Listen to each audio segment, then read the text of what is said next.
Assalamu alaikum warahmatullahi wabarakatuh, everybody. I'm comedian Preacher Moss. I hope you're having a blessed Ramadan. Listen, I just want to take a couple of minutes of your time to talk about Olive Branch Muslim Family Services. You know, Olive Branch Muslim Family Services represents a lot in the city of Houston. You have a lot of relief organizations throughout the country, throughout the state, but I have to say Olive Branch Muslim Family Services is one for the home team of the city of Houston. Listen, let me tell you about myself. I've always lived this idea that I'm always going to have more blessings than I'm going to have problems. And in that space, I've been able to understand that the blessings sometimes mean I can be a blessing in somebody else's life, much the same with Olive Branch Muslim Family Services.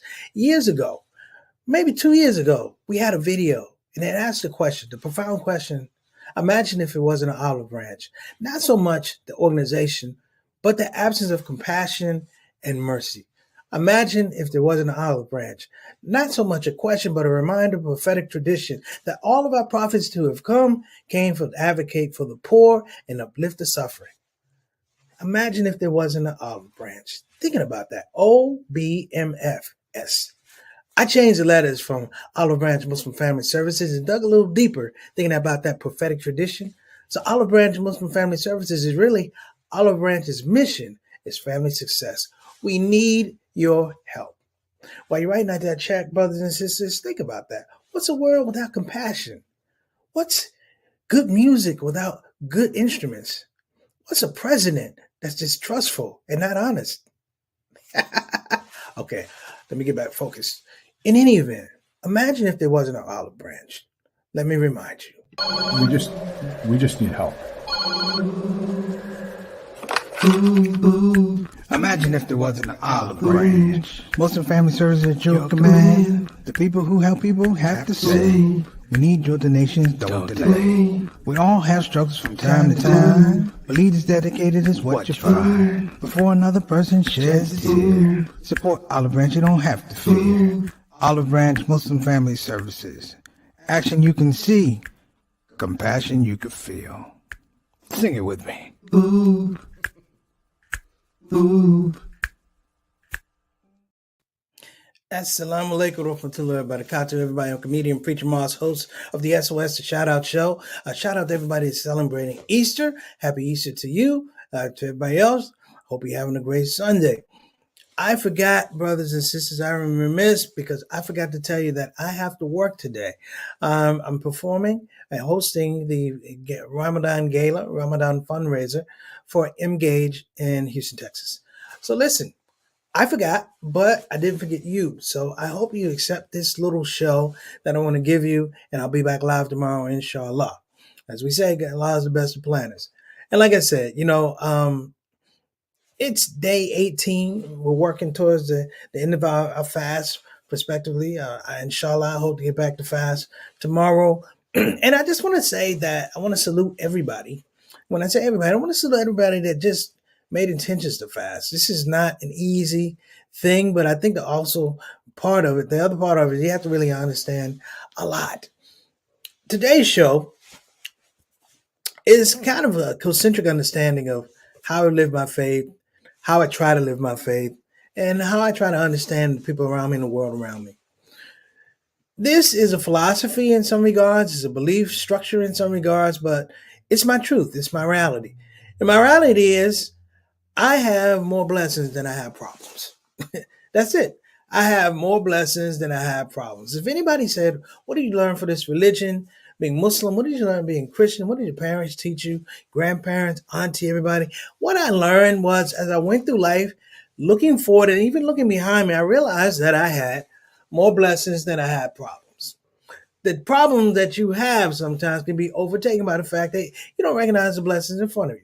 As Imam Anwar Muhammad said in his video to love Allah more, he says sometimes he gets the blessings that he asked for, but he also gets some that he doesn't ask for. Think about that fact. How many of us really give back an extra blessing?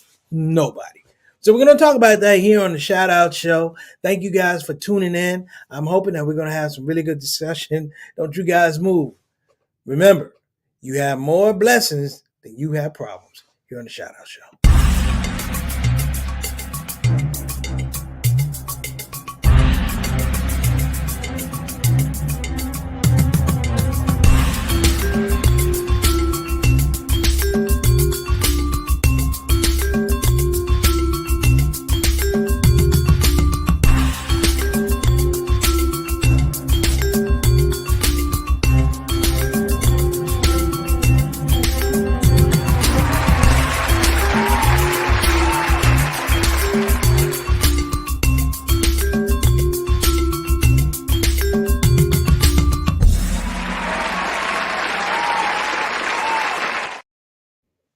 And we're back. Seeing as how we're doing this without a live audience today. It's a live audience when it comes on, but I'm not doing live streaming action. I'm recording it and I'm going to program it to come on at a normally scheduled time. I want to give a shout out to the Hall of Fame. The Hall of Fame Shout Out Show family. I want to give a shout out to Sister Ree. Sister Ree, Assalamu alaikum wa rahmatullahi wa barakatuh. And I also want to wish you a happy Easter to you, Brother Derek, and also Brother Dewan. Happy Easter, peace and blessings to you and your family on this glorious day. Also, I want to give a shout out to my main man, Altaf Rashid, coming all the way in from Toronto. Again, we affectionately call him our Canadian envoy, Mr. 6 o'clock, straight up, straight down. Thank you so much for being a part of our family. Wa alaikum assalam wa rahmatullahi wa barakatuh. Oh, wait a minute. Assalamu alaikum wa rahmatullahi wa barakatuh, because I beat you to it. Thank you so much for joining us, and we appreciate all the support that we get here on the Shout Out Show. Also, want to give a shout out to Brother Bilal Salahuddin and his queen, Sister Sonia Dalton Salahuddin, and the grandbabies. Hope you guys are having a wonderful day. Assalamu alaikum wa rahmatullahi wa barakatuh. Peace and blessings of God be upon all of you. I'm really, really happy for a couple reasons, and I'm going to talk about it in a little bit. Also, I want to give a shout out to the 5804 Justina Drive crew. That'd be Mama San and her sister, attorney Maxine BK, who are holding it down.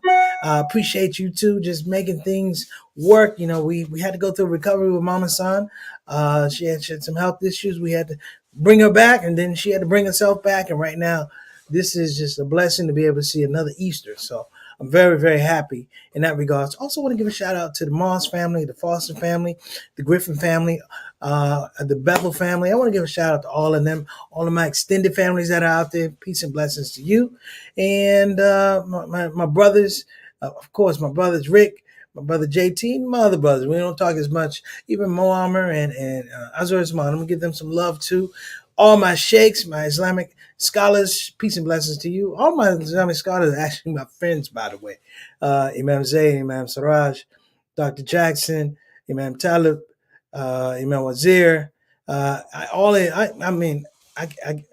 think I do a disservice calling them imams because we've been friends for so many years. And I also want to give a shout out to my main man, Brother Eric Carter. What's going on, beloved? Assalamu alaikum rahmatullahi wa barakatuh. And I talked to my little brother this morning, Brother JT, Johnny L. Thomas. We call him JT. Great conversation this morning. Assalamu alaikum rahmatullahi wa barakatuh. So let's get to this notion of more blessings than problems. Let me give you a little prescript. I read a book many years ago. In fact, the person who does the theme song, doom, doom, doom, his name is Taurus Mateen. Taurus and I met in Milwaukee in the early 90s.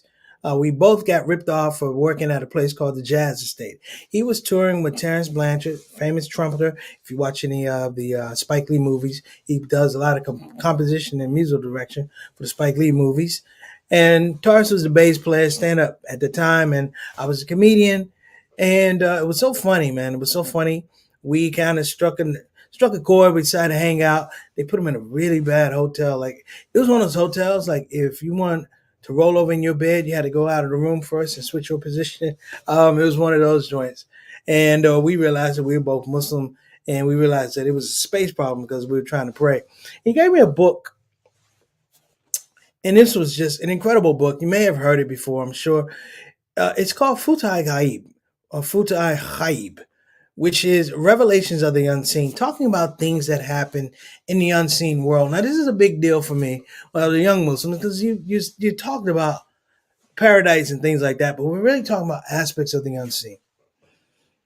And there was a part of this book that it talked about a sheikh, I guess a sheikh who had written the book, or maybe it's a story about another sheikh. I might be messing up a little bit, but hear me out just on the context of it.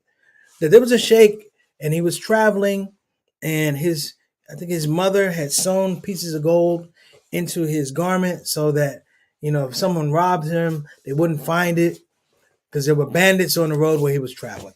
So he's on his road traveling, and sure enough, the bandits come and they're robbing him and they're robbing everybody. And the bandit goes, "Do you have any money? Do you have anything of value?" Now, the bandit could not see the stuff that was stitched into his garment. But this brother was so fearful of compromising his spirit by lying in front of Allah subhanahu wa ta'ala, that he told him, "I cannot lie." He said, I have coins, gold coins stitched into my garment. You can't see it because I fear my Lord. I don't want to do. And the guy is shocked. The bandits are shocked that all of a sudden they realize that they're in this space, that it's not just they're robbing these people, that their third eye is looking out like, wait a minute, somebody sees you. And in that space, they come to Islam. Okay. There's a part in the book about your station in life. And what it means is that Allah has prescribed a station for us in life. I would have loved to be 7 foot tall and be able to play basketball, but it wasn't my station in life. I would love to be a jazz musician, as much as I love jazz, but it wasn't my station in life. I would love to be some great professor, but it wasn't my station in life. And what it said was part of the discipline in pleasing Allah subhanahu wa ta'ala is that wherever He gives us, it is a divine blessing. Wherever you're placed, it's a divine blessing. And in that space of the divine blessing, you have to discipline yourself that when you see other people at different stations, you can't think that this person is higher than me or this person is lower than me. You have to think that this person is divinely positioned. In that space, it becomes very linear. And I started to think about that as I pulled together this topic today, that we do have more blessings than problems. I've lived myself, I live my life in a certain way that it's simple, but I live my life where it has spaces where I can always find a safe space in my logic. Working with people, brothers and sisters, working with people, working with underclass, working in the city schools, one of the things I could look to and understand is that I always had more blessings than problems. That when I went to visit students' homes, and I could see just signs of struggle. And I don't mean just signs of struggle in terms of material things. The mother was holding on or the father was holding on. There was palpable stress in the house. My blessing was that, hey, I was able to come in and offer something in the way of relief or understanding or advice or assistance. But at the same time, that wasn't my life. That when I see a car on the side of the road that is crashed or mangled or even has a flat tire, I can say alhamdulillah, because that's not my life. That's not my station. And if I see someone in a station that looks like they are struggling or suffering, I understand that they're going through a process. We call it trials and tribulations. I call it transition.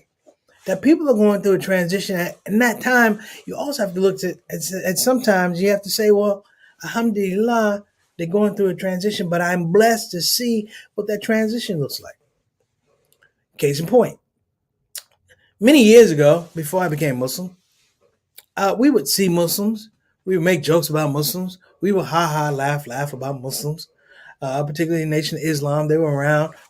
It's black man. We used to do that type of stuff. But it was interesting because the blessing was Despite what people want to say about Akita, it was effective modeling for where we were as young black men in my neighborhood and in my city.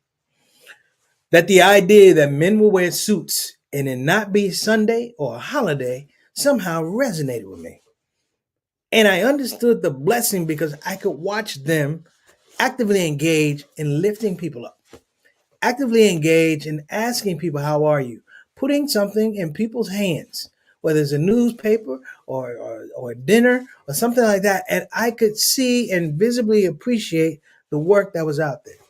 Now, this is as a young man, so you can imagine how I'm feeling when I'm 9, 10, 8, 19, 11 years old. The blessing that my grandmother gave me was about understanding have and have not.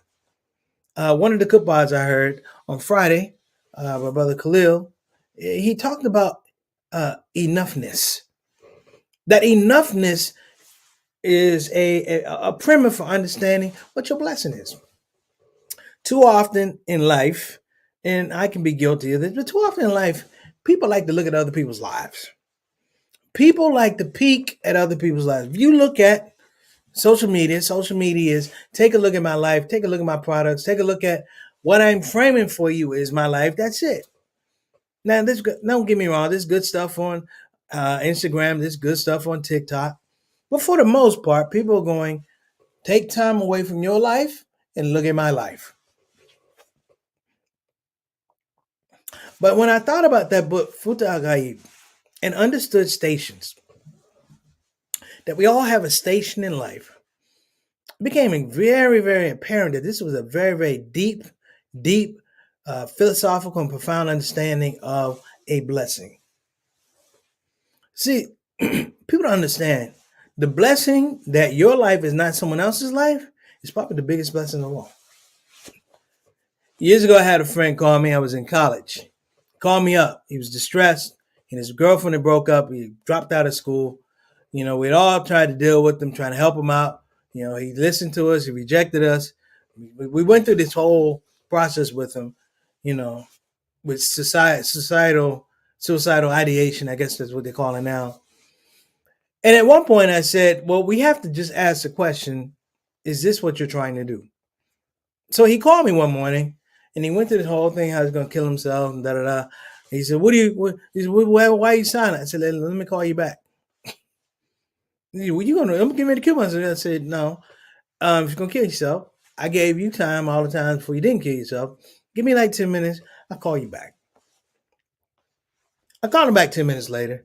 He called me cruel, insensitive, all those things. I said, well, here's what I understand, bro. That as much as I love you as my brother, I can't stop you from hurting you. I said, here's the thing. I said, your life is not my life. He said, you're being mean. I said, no, I have problems, but your life is not my life. I said, I have too many blessings and a logical, pathological understanding of happiness and joy to say that these things are okay with me. That the down points that I deal with are not done points. That the sad points are not, sour points. I said, because we have this thing called guidance, advice, and opportunity. Now, for the Muslim, for the Christian, for the Jewish person, we have religious guidance and contextuality that we reach into all the time. But I was talking to a person who was homeless and probably a little drug addicted, and I caught them when they were coming down. And we had an honest conversation and about his health, about his goals, getting off the street. And he said something that was extremely profound to me. He said, let me tell you something. He said, I may be homeless. He said, I might be alcoholic. I might be on drugs. Let me tell you something. He said, but you can't trade your life for mine. He said, your life is your life. My life is my life. And I'm sitting there and we were eating food. And I'm like, that's the dopest thing I've heard in a long time. And maybe we need to examine the logic of someone who, in this regard, would visibly appear has not had a lot of blessings. but he had the blessing of wisdom and he shared it. We're going to be right back here on the Shout Out Show.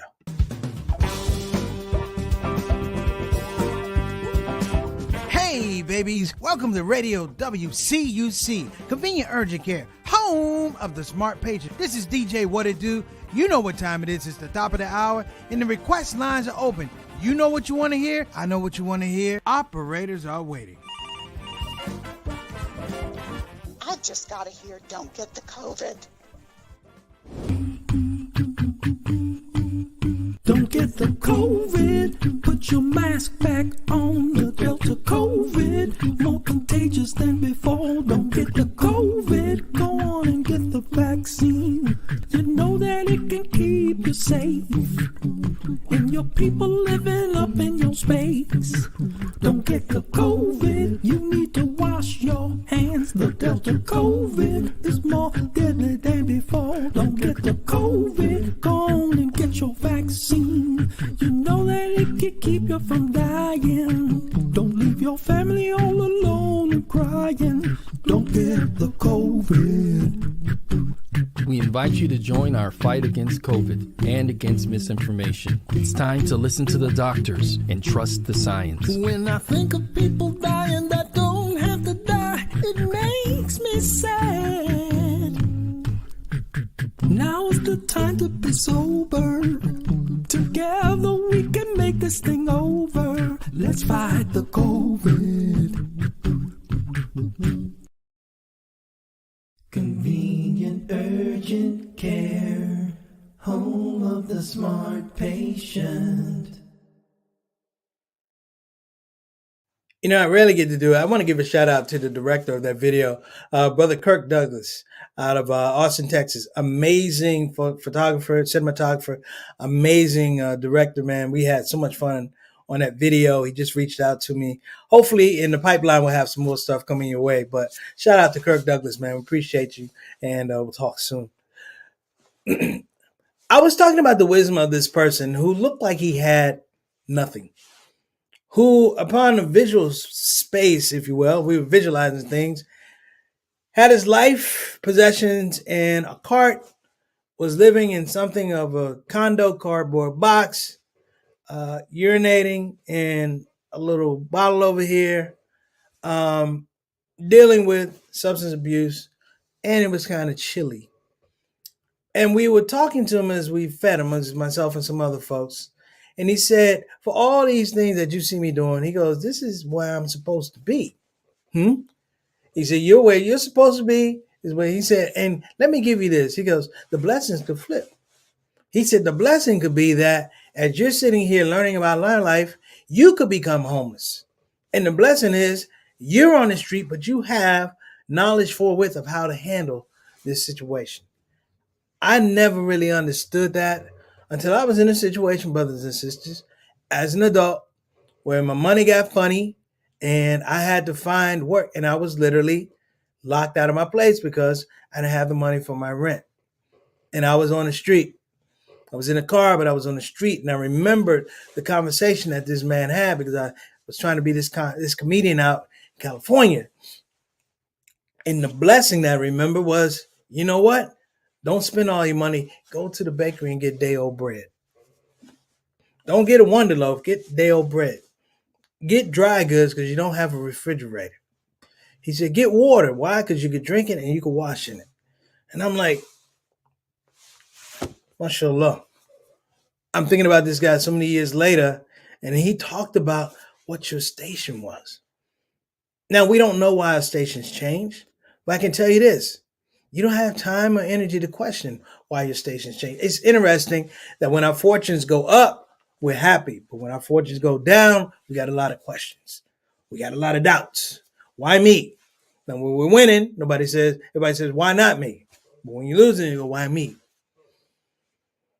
Let me throw this out here with the time that we have remaining. And I'm going to give kudos to my friend Ted, who was the homeless person, Adams Morgan.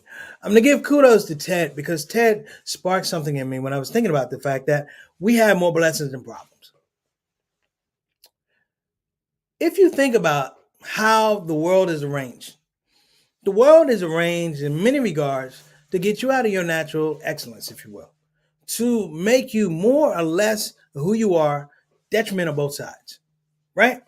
That you're not being your true, authentic self. You're not being in your natural or excellent nature that God put you in. That's one aspect.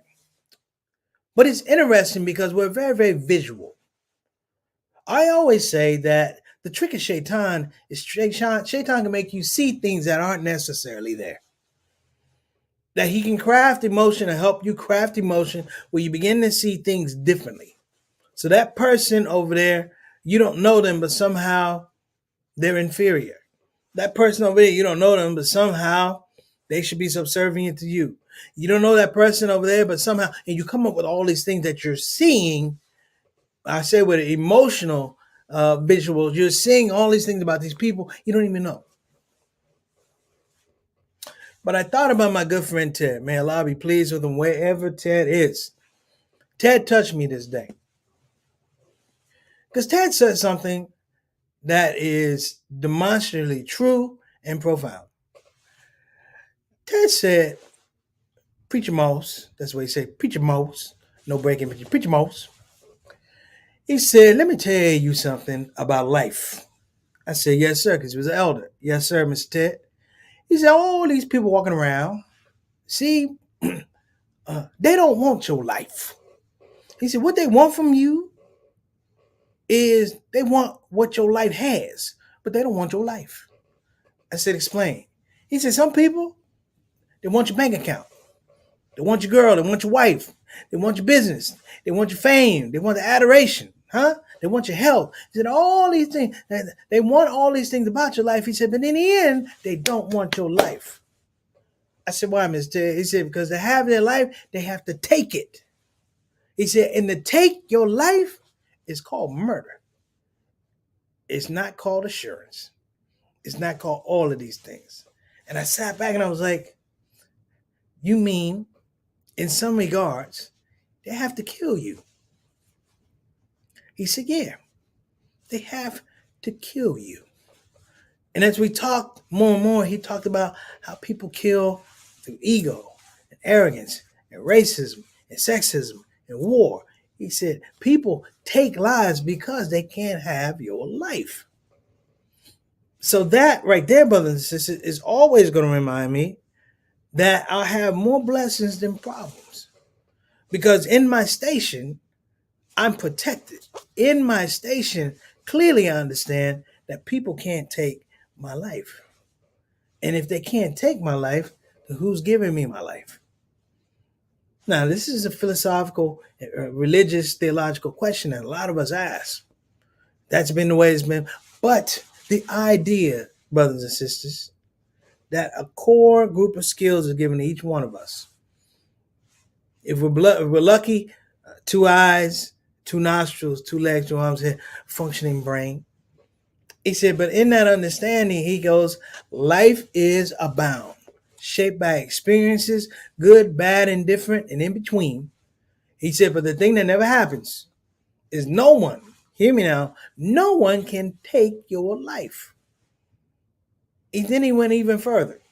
And this is how I know I'm always going to have more blessings than problems.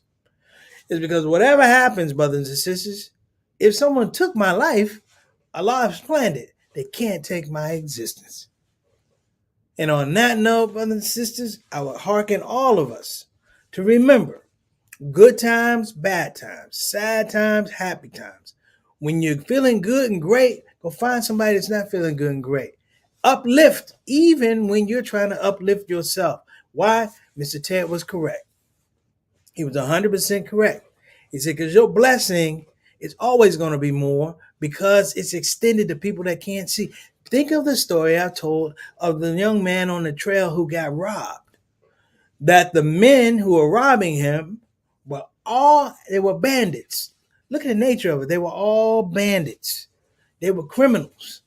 And they ran upon somebody that was so pure in thought, and I'm talking about being connected to their God, that they changed their behavior. It's not a myth. It happens all the time. We're touched this way all the time, brothers and sisters. And I would submit to you, when we're touched this way all the time, you got more blessings than you got problems.